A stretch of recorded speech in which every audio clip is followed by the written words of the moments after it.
Vamos falar agora de várias técnicas de verificação e validação que podem ser usadas em uma ou mais das etapas de validação que a gente acabou de ver, né? Vimos a validação de modelo conceitual, vimos a validação operacional, vimos a validação de dados, vimos a verificação do modelo, da implementação do modelo. Então, essas quatro etapas de validação e verificação, elas podem ser feitas usando algumas das técnicas que seguem.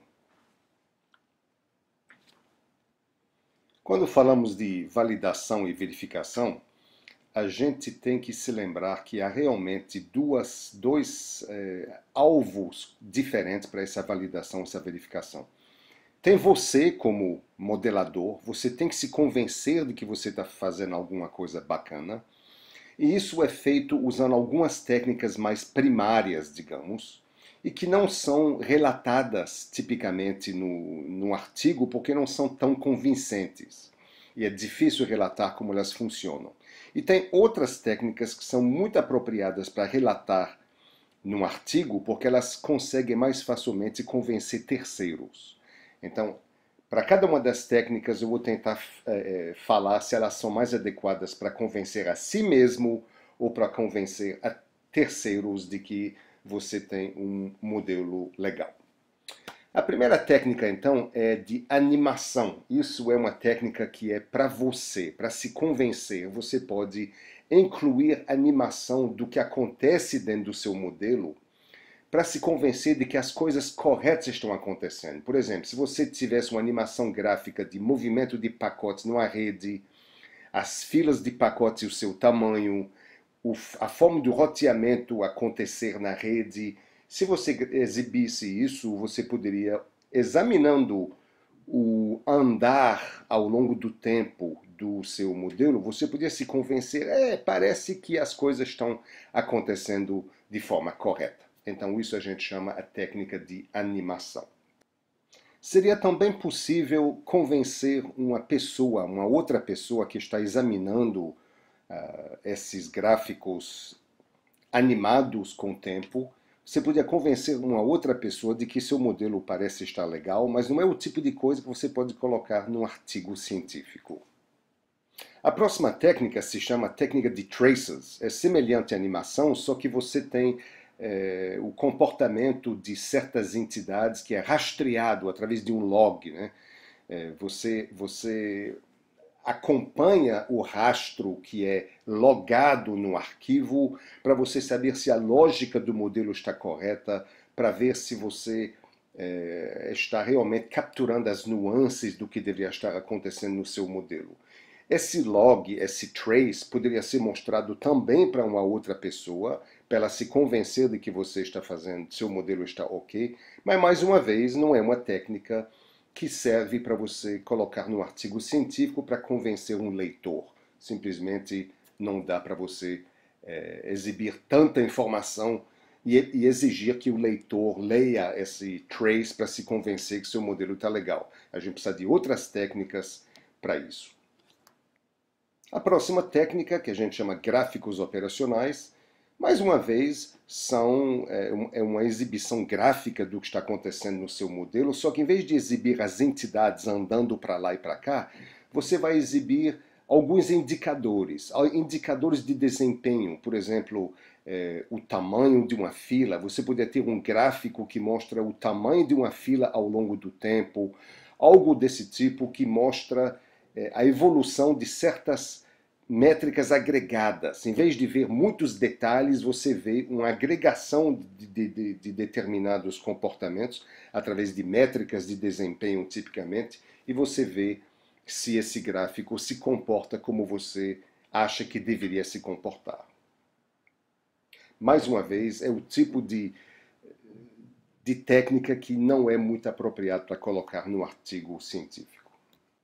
Todas as técnicas que estamos vendo até agora são muito mais apropriadas para, digamos, depurar o seu modelo para se convencer de que ele está ok. Esta técnica agora é muito legal, ela é muito poderosa e ela é muito convincente e ela pode ser usada no artigo científico. Você pode relatar uma comparação do seu modelo com outros modelos para ver se as coisas estão realmente batendo. Se baterem razoavelmente bem em certas condições, você está dando confiança adicional de que seu modelo está legal. Veja que a gente nunca tem certeza, nunca atingimos o final da validação. A gente nunca tem certeza de que nosso modelo está legal em todas as condições. A gente simplesmente aumenta a nossa confiança através de determinados testes. Então, aqui, se eu comparar o resultado do meu modelo com outros modelos, que por sua vez foram validados de alguma forma, eu ganho confiança de que o meu esteja ok.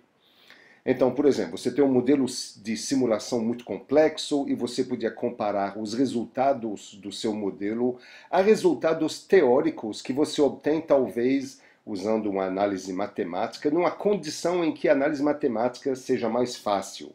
Para aquela condição particular, se as coisas baterem, então você começa a ganhar confiança de que seu modelo e a sua implementação estão ok. Eu já usei bastante esse tipo de validação no meu próprio trabalho.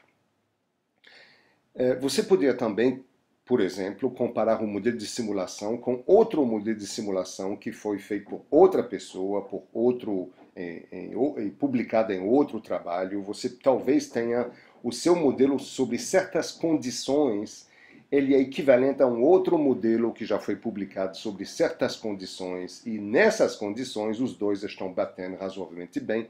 Isso é uma boa indicação e é muito forte para você colocar no artigo científico, na seção que fala da validação.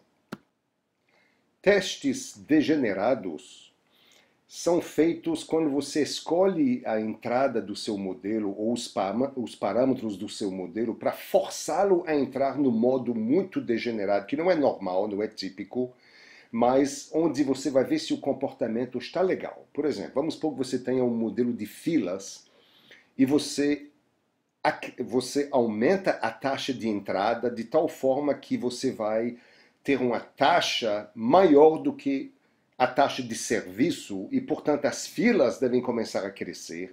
E você vê se, de fato, as filas crescem continuamente com uma entrada muito, muito além do que o modelo aguenta servir, né, do que a taxa de serviço permite fazer. Então, neste modo degenerado, você poderia ver se o comportamento do seu modelo está ok. Um teste de condição extrema é semelhante ao modo degenerado, mas não é tão degenerado. Quer dizer, são condições extremas, mas que podem, de fato, ocorrer, que são plausíveis, que podem ocorrer na prática. Então, por exemplo, se você tiver um modelo de fila e a taxa de entrada vai para zero, então a saída deve também, se a entrada é zero, a saída em certas condições deve também tender a zero. É uma coisa que você pode verificar facilmente. Se você, por exemplo, começa a engargalar um recurso, você deve ter o tempo de resposta do sistema deve crescer rapidamente. Você pode verificar esse tipo de coisa.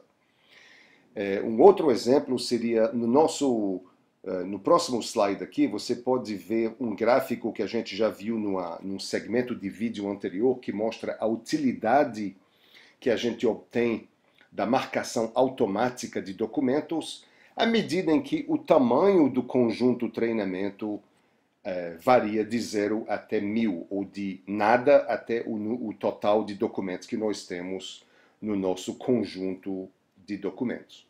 Então, você tem que raciocinar da seguinte forma: quando o meu conjunto de treinamento está nas condições extremas de 0 ou 1000, quer dizer, tanto à esquerda aqui quanto à direita aqui, eu estou esperando uma utilidade zero. E é isso que acontece aqui. Você está vendo aqui a utilidade zero e você está vendo aqui a utilidade zero para esses dois casos.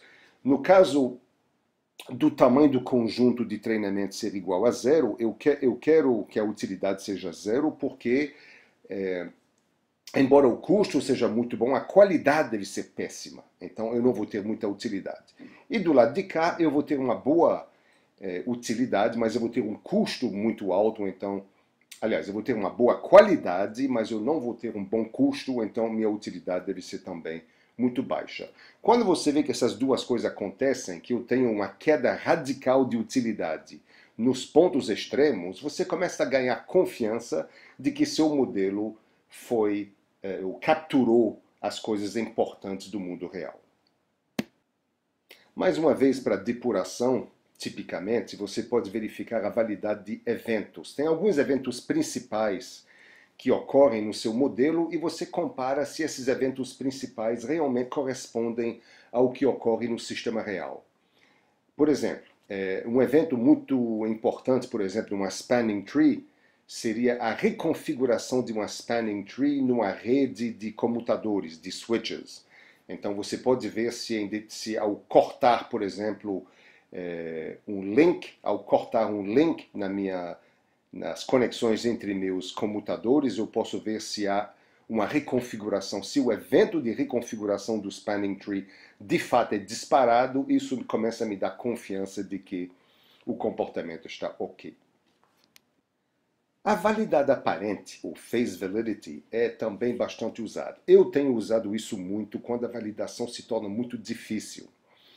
Basicamente, o que você faz para fazer validação aparente, obter validade aparente? Você vai mostrar o seu modelo, o resultado que você obtém com o seu modelo, a pessoas que conhecem bem o mundo real, que conhecem bem o sistema real, e elas vão dizer se seu modelo parece ou não parece ter um comportamento razoável.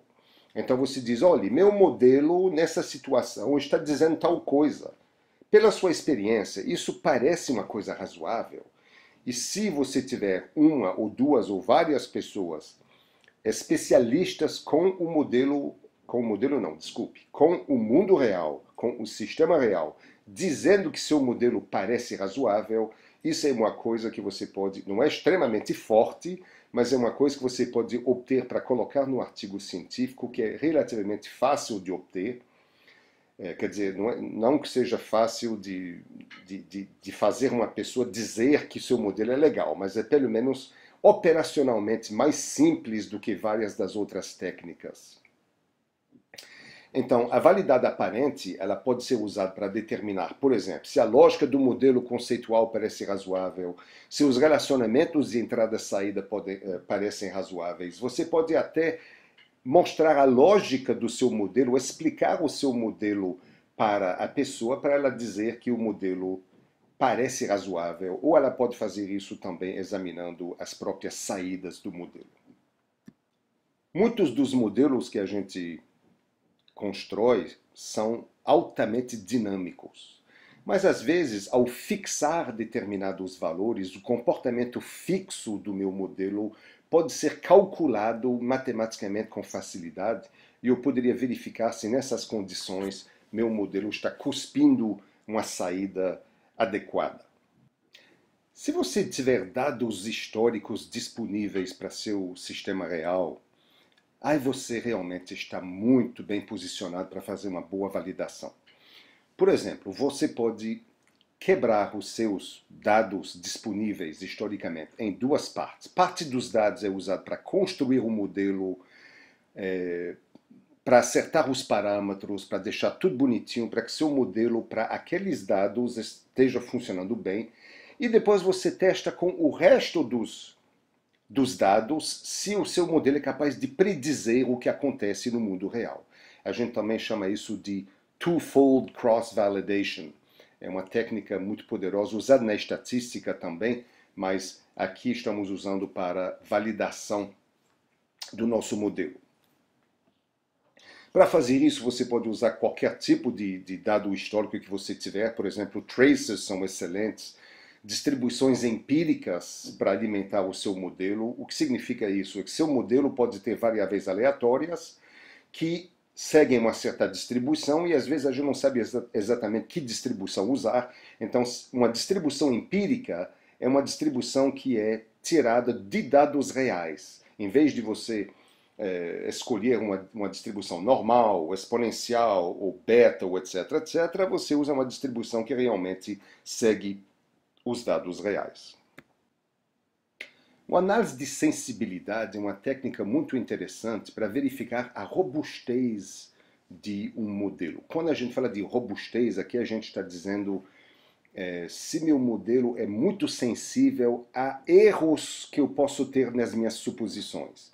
Então, eu tenho, por exemplo, uma suposição em algum vídeo passado de que eu posso achar o alfa, né, a preferência do meu decisor quanto a qualidade versus custo na marcação de documentos. Esse alfa é um parâmetro que eu tenho que estimar. Então, meu modelo é robusto se os dados não mudarem muito, se eu errar no cálculo do alfa ou ao obter esse valor de alfa. Então, de forma geral, robustez significa meu modelo não se desmancha completamente caso minhas suposições que eu fiz na modelagem não sejam completamente verdadeiras. Então, uma das coisas que a gente pode fazer aqui é pegar as entradas, os parâmetros do meu modelo e alterar mais 10%, menos 10%. E eu vejo o efeito que essa mudança tem no comportamento do modelo, na saída do modelo. O mesmo tipo de coisa deveria ser visto no sistema real, se for possível. Mas, de qualquer forma, mesmo que você não compare com o mundo real, aqui você vai saber quais são os parâmetros sensíveis. Quais são os parâmetros que, quando são alterados um pouco, causam uma grande mudança na saída. Você tem que tomar muito cuidado com esses parâmetros, porque esses parâmetros vão ter que ser estimados com muito mais acurácia. E se você chegar à conclusão que você não consegue estimar com a acurácia desejada, você vai, infelizmente, invalidar o uso do seu modelo. Ao mesmo tempo, a análise de sensibilidade permite descobrir os parâmetros mais importantes, porque um parâmetro, por exemplo, que não tem efeito algum, né, você altera ele mais 10%, menos 10%, mais 20%, menos 20%, ele não altera a saída em praticamente nada, de repente você pode fixar esse parâmetro ou essa variável, esse parâmetro, você pode simplificar o seu modelo ou talvez refinar caso você veja que seja necessário ter um modelo mais preciso. A validação preditiva é muito importante também para você colocar no artigo científico, caso você consiga fazer isso. Quer dizer que seu modelo é usado para predizer o comportamento do sistema. Você compara, então, a predição que você faz, o comportamento real, e se baterem bem, você marcou um goal, um belo de um goal, porque isso mostra a validade preditiva de um modelo é muito legal. Você não só bate com as coisas que aconteceram no passado do seu modelo, mas com coisas que você vai predizer e depois ver se ocorrem de fato no mundo real. A última técnica que eu apresento é o que se chama o teste de Turing. Eu nunca vi isso usado de verdade, de fato, nos artigos científicos, mas dá para você imaginar como seria essa validação. Você coloca uma pessoa que conhece bem a operação do sistema ou do mundo real e você diz, aqui estão duas saídas, uma veio do meu modelo e uma veio do mundo real, qual é qual? E você pode ver se estatisticamente falando, o seu especialista consegue diferenciar os dois. Se não conseguir diferenciar, então você declara seu modelo válido.